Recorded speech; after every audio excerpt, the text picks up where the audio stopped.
வணக்கம். அதிரடியின் இன்றைய முக்கிய செய்திகள். முதலில் தலைப்புச் செய்திகள்.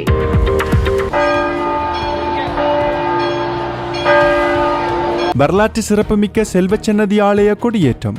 பக்தி பரவசத்துடன் கூடி நின்ற பக்தர்கள். தடுப்பு காவலில் வைக்கப்பட்டுள்ள பாதாள குழு உறுப்பினரின் தாயார் மீது திடீர் துப்பாக்கிச்சூடு. திடீரென விரைந்த போலீசார். நடந்தது என்ன? ராஜபக்சர்களின் சொத்து விவகாரத்தில் மஹிந்தவை மாட்டிவிட்ட நாமல். சர்ச்சையில் சிக்கியுள்ள விடயங்கள். வெளியிடப்பட்ட கருத்துக்கள். நேற்றைய தினம் பவனியாவை உலுக்கிய கோர விபத்து. சம்பவ இடத்திலேயே உயிரிழந்த நபர். வெளியான தகவல்.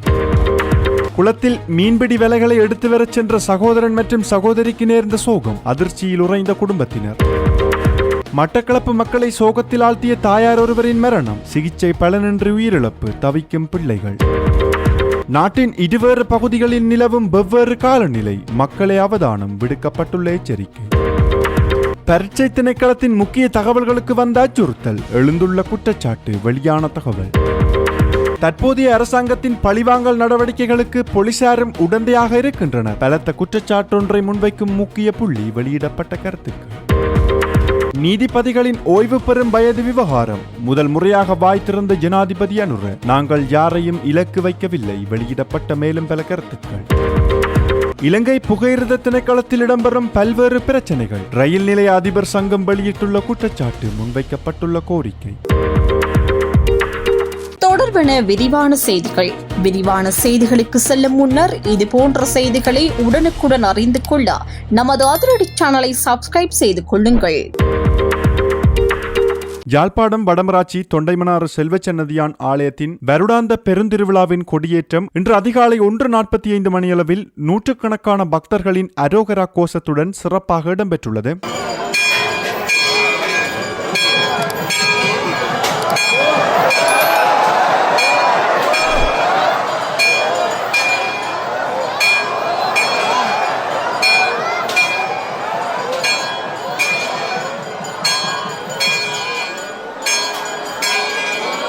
செல்வச்சன்னதியான் ஆலயத்தின் கொடியேற்றத்தை காண்பதற்காக நாட்டின் பல்வேறு பகுதிகளில் இருந்தும் பெருமளவான பக்தர்கள் வருகை தந்திருந்தனர். திருவிழாவிற்கு வருகை தந்த பக்தர்களின் நலனை கருத்தில் கொண்டு சுகாதாரம், குடிநீர் உள்ளிட்ட பல்வேறு அடிப்படை வசதிகளை வல்வெட்டித்துறை நகரசபை ஏற்பாடு செய்துள்ளது. அத்துடன் பக்தர்களின் போக்குவரத்து வசதியை கருத்தில் கொண்டு விசேட போக்குவரத்து ஏற்பாடுகளும் செய்யப்பட்டுள்ளன. இதேவேளை இந்த வருடத்தின் தேர் திருவிழா எதிர்வரும் 27ஆம் திகதியும் தீர்த்த திருவிழா 28ஆம் திகதியும் இடம்பெறவுள்ளமையும் குறிப்பிடத்தக்கது.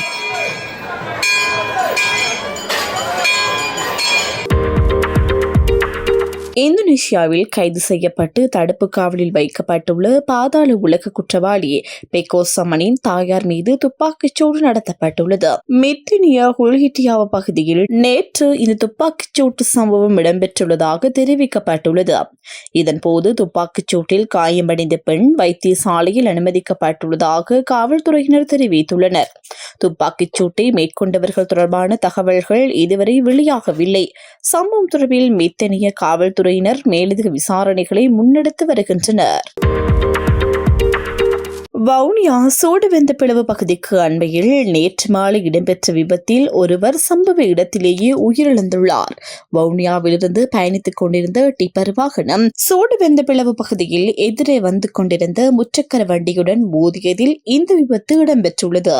விபத்தில் முச்சக்கர வண்டியில் பயணித்த ஒருவர் படுகாயமடைந்த நிலையில் சம்பவ இடத்திலேயே உயிரிழந்துள்ளார். மேலும் விபத்தில் காயமடைந்த மூவர் வவுனியா வைத்தியசாலையில் சிகிச்சைக்காக அனுமதிக்கப்பட்டுள்ளார். சம்பவம் தொடர்பில் உளுக்குளம் காவல்துறையினர் மேலதிக விசாரணைகளை முன்னெடுத்து வருகின்றனர். புத்தளம் கட்பெட்டி குரக்கன்ஹேன பகுதியில் உள்ள களப்பில் தோணியொன்று கவிழ்ந்ததில் ஒரே குடும்பத்தை சேர்ந்து சகோதரனும் சகோதரியும் நீரில் மூழ்கி உயிரிழந்துள்ளனர். உயிரிழந்தவர்கள் 15 வயதுடைய சிறுவனும் 7 வயதுடைய சிறுமியும் என அடையாளம் காணப்பட்டுள்ளனர். மீன்பிடி வலைகளை மீள எடுத்து வருவதற்காக குறித்த சிறுவர்கள் தங்களது தந்தையுடன் தோணியில் பயணித்துக் கொண்டிருந்த போதே இந்த அனர்த்தம் இடம்பெற்றுள்ளது. இதன்போது தோணி கவிழ்ந்ததில் மூவரும் நீரில் மூழ்கியுள்ளனர். சம்பவத்தில் நீரில் மூழ்கிய அவர்களது தந்தை மீட்கப்பட்டு ஆபத்தான நிலையில் புத்தளம் வைத்தியசாலையில் அனுமதிக்கப்பட்டுள்ளார். இந்நிலையில் உயிரிழந்த இரு சிறுவர்களின் சடலங்களும் மீட்கப்பட்டுள்ளதாக தெரிவிக்கப்பட்டுள்ளது. சம்பவம் தொடர்பான மேலதிக விசாரணைகளை காவல்துறையினர் முன்னெடுத்து வருகின்றனர். மட்டக்களப்பு கிரான்குளம் பகுதியைச் சேர்ந்த இரு பிள்ளைகளின் தாயார் ஒருவர் சிகிச்சை பலனின்றி உயிரிழந்த சம்பவம் அப்பகுதியில் பெரும் சோகத்தை ஏற்படுத்தியுள்ளது. மட்டக்களப்பு போதனா வைத்தியசாலையில் சிகிச்சை பெற்று வந்த நிலையிலேயே அவர் உயிரிழந்துள்ளதாக தெரிவிக்கப்பட்டுள்ளது. கடந்த மாதம் இடம்பெற்ற விபத்தில் காயமடைந்த குறித்த பெண் வைத்தியசாலையில் சிகிச்சை பெற்று பின்னர் வீடு திரும்பி இருந்ததாக கூறப்படுகின்றது. இந்நிலையில் கடந்த 2 தினங்களுக்கு முன்னர் அவருக்கு திடீரென மூச்சு திணறல் ஏற்பட்டுள்ளது. இதனையடுத்து அவர் மீண்டும் மட்டக்களப்பு போதனா வைத்தியசாலையில் அனுமதிக்கப்பட்டு சிகிச்சை பெற்று வந்த நிலையில் சிகிச்சை பலனின்றி உயிரிழந்துள்ளதாக தெரிவிக்கப்பட்டுள்ளது. உயிரிழந்தவர் காத்தான்குடி பிரதேச செயலகத்தின் விவசாய பிரிவில் அபிவிருத்தி உத்தியோகஸ்தராக கடமையாற்றி வந்துள்ளார். அவர் தனது பணியை சிறப்பாக முன்னெடுத்ததுடன் சக உத்தியோகஸ்தர்களுடனும் நல்லுறவுடன் பணியாற்றி வந்ததாக தெரிவிக்கப்படுகின்றது. அவரது திடீர் இழப்பு குடும்பத்தினர், உறவினர்கள் மற்றும் சக உத்தியோகஸ்தர்கள் மத்தியில் அதிர்ச்சியையும் ஆழ்ந்த கவலையையும் ஏற்படுத்தியுள்ளது. வளிமண்டலவியல் திணைக்களத்தின் இயற்கை அனர்த்தங்கள் தொடர்பான முன்னெச்சரிக்கை மத்திய நிலையம் நாட்டை சூழவுள்ள சில கடற்பரப்புகளில் பலத்த காற்று மற்றும் கொந்தளிப்பான கடல் நிலைமை ஏற்படக்கூடும் என எச்சரிக்கை விடுத்துள்ளது. இந்த எச்சரிக்கை இன்று நண்பகல் 12 மணி வரை அமுலில் இருக்கும் என தெரிவிக்கப்பட்டுள்ளது. இதன்படி மாத்தறை முதல் ஹம்மாந்தோட்டை ஊடாக பொத்துவில் வரையிலான கடற்பரப்புகளிலும், சிலாபம் முதல் புத்தளம் மன்னார் ஊடாக காங்கேசன்துறை வரையிலான கடற்பரப்புகளிலும் விசேட அவதானத்துடன் செயற்படுமாறு அறிவுறுத்தப்பட்டுள்ளது. குறித்த கடற்பரப்புகளில் காற்றின் வேகம் அவ்வப்போது மணித்தியாலத்துக்கு 50 கிலோமீட்டர் வரை அதிகரிக்கக்கூடும் என வளிமண்டலவியல் திணைக்களம் தெரிவித்துள்ளது. இதன் காரணமாக குறித்த கடற்பரப்புகள் அவ்வப்போது கொந்தளிப்பான நிலையில் காணப்படக்கூடும் எனவும் எச்சரிக்கப்பட்டுள்ளது. எனவே நிலவும் கடுமையான காற்று மற்றும் கொந்தளிப்பான கடல் நிலைமையை கருத்தில் கொண்டு குறித்த கடற்பரப்புகளில் மீன்பிடி மற்றும் கடற்பயண நடவடிக்கைகளில் ஈடுபடுவோர் மிகுந்த அவதானத்துடனும் விழிப்புடனும் செயற்படுமாறு அதிகாரிகள் அறிவுறுத்தியுள்ளனர். இது இப்படியிருக்க நாட்டின் பல மாவட்டங்களில் வெப்பமான வானிலை நிலவக்கூடும் என வளிமண்டலவியல் திணைக்களம் எச்சரிக்கை விடுத்துள்ளது. இதன்படி வவுனியா, முல்லைத்தீவு, திருகோணமலை, பொலன்னறுவை, மட்டக்களப்பு, அம்பாறை மற்றும் மொனராகலை ஆகிய மாவட்டங்களுக்கு இந்த எச்சரிக்கை அறிவித்தல் பொருந்தும் என தெரிவிக்கப்பட்டுள்ளது. குறித்த மாவட்டங்களின் சில பகுதிகளில் பகல் நேரங்களில் வெப்பச்சூட்டின் அதிகரிக்கக்கூடும் என வளிமண்டலவியல் திணைக்களம் தெரிவித்துள்ளது. இதன் காரணமாக மனித உடலால் உணரப்படும் வெப்பம் அவதானம் செலுத்த வேண்டிய மட்டத்தில் காணப்படலாம் எனவும் சுட்டிக்காட்டப்பட்டுள்ளது. எனவே அதிக வெப்பம் நிலவும் நேரங்களில் தேவையான வெளிப்புற நடவடிக்கைகளை தவிர்த்து பொதுமக்கள் அவதானத்துடன் செயற்படுமாறு அறிவுறுத்தப்பட்டுள்ளனர். அத்துடன் போதியளவு நீரை அருந்தி உடலை நீர்ச்சத்துடன் வைத்துக் கொள்ளுமாறும் பொதுமக்களுக்கு அறிவுறுத்தப்பட்டுள்ளது. பரீட்சைகள் திணைக்களத்தின் தகவல் வளங்களை பாதுகாப்பதற்கான உரிய பாதுகாப்பு நடவடிக்கைகள் நடைமுறைப்படுத்தப்படவில்லை என குற்றம் சுமத்தப்பட்டுள்ளது. தேசிய கணக்காய்வு அலுவலகத்தின் சமீபத்திய அறிக்கையிலேயே இந்த குற்றச்சாட்டு முன்வைக்கப்பட்டுள்ளது. அதன்படி திணைக்களத்தின் மின்னஞ்சல் ஊடாக முக்கியமான தகவல்களை பரிமாறும் போது தரவு மறையாக்க முறைகள் பயன்படுத்தப்படவில்லை எனவும் மின்னஞ்சல் வடிகட்டல் முறைமை செயற்படுத்தப்படவில்லை எனவும் கணக்காய்வு அறிக்கையில் குறிப்பிடப்பட்டுள்ளது. மேலும் சந்தேகத்திற்கிடமான செயற்பாடுகள், வைரஸ் அச்சுறுத்தல்கள், அனுமதியற்ற அணுகல்கள், கோப்புகள் மாற்றியமைக்கப்படுதல் அல்லது சைபர் பாதுகாப்பு கொள்கை மீறல்கள் போன்ற சம்பவங்கள் தொடர்பில் தகவல் அதிகாரிக்கு தெரிவிக்குமாறு ஊழியர்களுக்கு உரிய அறிவுறுத்தல்கள் வழங்கப்படவில்லை எனவும் தெரிவிக்கப்பட்டுள்ளது. அத்துடன் தகவல் பாதுகாப்பு மற்றும் சைபர் பாதுகாப்பு தொடர்பான தங்களது பொறுப்புகள் குறித்து திணைக்கள அதிகாரிகளுக்கு முறையாக தெளிவுபடுத்தப்படவில்லை எனவும் தேசிய கணக்காய்வு அலுவலகத்தின் அறிக்கையில் சுட்டிக்காட்டப்பட்டுள்ளது. இலங்கை காவல்துறை தற்போதைய அரசாங்கத்தின் அரசியல் பழிவாங்கும் நடவடிக்கைகளுக்காக பயன்படுத்தப்படுவதாக ஸ்ரீலங்கா பொதுஜன பெரமுனவின் ஊடக பேச்சாளர் சஞ்சீவ எதிரிமான குற்றம் சுமத்தியுள்ளார். பொதுஜன பெரமுன கட்சி அலுவலகத்தில் நடைபெற்ற ஊடகவியலாளர் சந்திப்பில் கருத்து தெரிவிக்கும் போதே அவர் இந்த குற்றச்சாட்டை முன்வைத்துள்ளார். அவர் மேலும் தெரிவிக்கையில், அரசாங்கத்தின் செயற்பாடுகளுக்கு எதிராக மாற்று கருத்துக்களை முன்வைப்பவர்களை அச்சுறுத்தும் நடவடிக்கைகள் முன்னெடுக்கப்பட்டு வருவதாகவும் இதன் ஒரு பகுதியாகவே தொடர்ச்சியான கைது நடவடிக்கைகள் இடம்பெற்று வருவதாகவும் தெரிவித்துள்ளார்.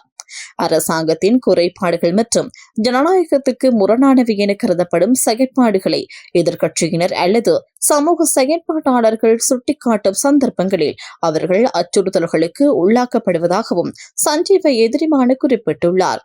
இவ்வாறான செயற்பாடுகள் ஏற்றுக்கொள்ள முடியாதவை என தெரிவித்த அவர், அரசாங்கத்தின் எந்த ஒரு அச்சுறுத்தலுக்கும் அல்லது அழுத்தங்களுக்கும் தாம் ஒருபோதும் அடிபணிய போவதில்லை எனவும் தெரிவித்துள்ளார். அத்துடன் அரசாங்கத்தின் முறையற்றதாக கருதப்படும் செயற்பாடுகளை தொடர்ந்து சுட்டிக்காட்டி அவற்றுக்கு எதிராக குரல் கொடுப்போம் எனவும் ஸ்ரீலங்கா பொதுஜன பெரமுனவின் ஊடக பேச்சாளர் சஞ்சீவ எதிரிமான மேலும் தெரிவித்துள்ளார். நீதிபதிகளின் ஓய்வு பெறும் வயது வரம்பை நீடிப்பதற்கான தீர்மானம் எந்த ஒரு தனிநபரையோ அல்லது குறிப்பிட்ட குழுவையோ இலக்காக கொண்டு எடுக்கப்பட்டதல்ல என ஜனாதிபதி அனுரகுமார் திசாநாயக்க தெரிவித்துள்ளார். நாட்டின் பொது நலனை அடிப்படையாக கொண்டே இந்த தீர்மானம் எடுக்கப்பட்டுள்ளதாகவும் ஜனாதிபதி வலியுறுத்தியுள்ளார். இலங்கை சட்டத்தரணிகள் சங்கத்தின் பிரதிநிதிகளுடன் இடம்பெற்ற சந்திப்பின் போதே ஜனாதிபதி இந்த கருத்துக்களை வெளியிட்டுள்ளார். இதன்போது நீதிபதிகளின் ஓய்வு பெறும் வயது வரம்பை நீடிப்பது தொடர்பான 22வது அரசியலமைப்பு திருத்தம் குறித்து விரிவாக கலந்துரையாடப்பட்டுள்ளது. நீதித்துறை மேலும் வலுப்படுத்தப்படுவதற்காக அரசாங்கம் முன்னெடுத்து வரும் நடவடிக்கைகள் தொடர்பிலும் ஜனாதிபதி இதன்போது விளக்கம் அளித்துள்ளார். நீதியை நிலைநாட்டும் செயற்பாடு நீதிமன்றங்களால் மாத்திரம் முன்னெடுக்கப்படுவதில்லை என சுட்டிக்காட்டிய ஜனாதிபதி, விசாரணை, வழக்கு தாக்கல் மற்றும் நீதிமன்ற நடவடிக்கைகள் உள்ளிட்ட அனைத்து துறைகளும் ஒருங்கிணைந்து செயற்பட வேண்டியது அவசியம் என தெரிவித்துள்ளார். இதற்கமைய சட்டமா அதிபர் திணைக்களம் லஞ்சம் அல்லது ஊழல் பற்றிய சாட்டுதல்கள் விசாரணை செய்யும் ஆணைக்குழு, இலங்கை காவல்துறை மற்றும் அரசாங்க பகுப்பாய்வாளர் திணைக்களம் ஆகியவற்றின் மனித வளத்தை அதிகரிப்பதற்கான நடவடிக்கைகள் முன்னெடுக்கப்பட்டு வருவதாகவும் அவர் குறிப்பிட்டுள்ளார். மேலும் மேன்முறையீட்டு நீதிமன்றத்தின் நீதிபதிகளின் எண்ணிக்கையை அதிகரிப்பதுடன் பொதுமக்கள் இலகுவாக அணுகக்கூடிய வகையில் அதன் சேவையை மாகாண மட்டத்திலும் முன்னெடுப்பதற்கு தேவையான உட்கட்டமைப்பு வசதிகளை மேம்படுத்த நடவடிக்கை எடுக்கப்படும் எனவும் ஜனாதிபதி தெரிவித்துள்ளார். அத்துடன் நீதிமன்ற நடவடிக்கைகளை பொதுமக்களுக்கு மேலும் இலகுவாக்கும் வகையில் மேல் நீதிமன்ற நீதிபதிகளின் எண்ணிக்கையை அதிகரிக்கவும் நீதிமன்றங்களுக்கு தேவையான பௌதீக வசதிகளை மேம்படுத்தவும் நடவடிக்கைகள் மேற்கொள்ளப்பட்டு வருவதாகவும் அவர் கூறியுள்ளார்.